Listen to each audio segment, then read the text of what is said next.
so cardinality has to do with comparing Mm-hmm. the size, really, of two sets. Mm-hmm. So you need to tell me two sets, and you need to tell me whether or not they have the same cardinality or a different cardinality.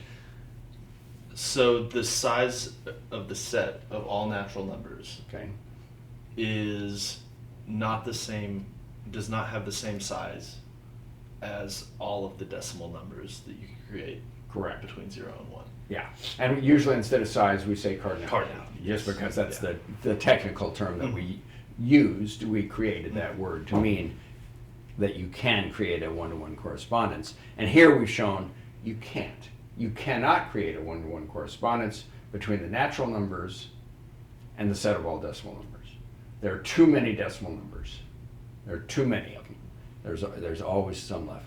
And by the way, you created one extra decimal number. Do you think that's the only decimal number missing? No. In fact, there are many, many, many, many missing. Many, many missing. So this is that. So what we have done here is really something rather amazing. Because what we have the journey that we've explored is that we went to infinity and beyond. To infinity and beyond. We actually went beyond infinity. We went beyond the infinity of the natural numbers to show that there are, in fact, bigger infinities. And what a concept. It was one of the ideas that was very difficult for human beings to embrace when it was first discovered.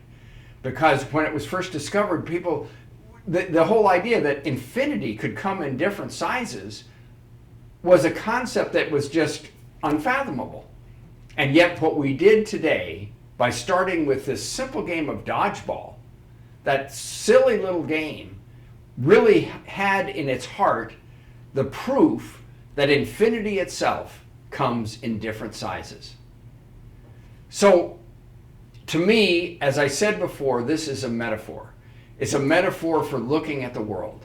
That when you are really confronted with something difficult, that you can open your mind to possibilities that were at first unimaginable.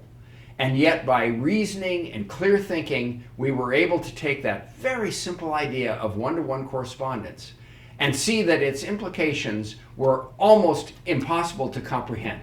Namely, that infinity itself comes in different sizes. So we've really enjoyed, I've enjoyed, at least I don't know if you've enjoyed, but I've enjoyed taking you on this journey to infinity and beyond. See you next time.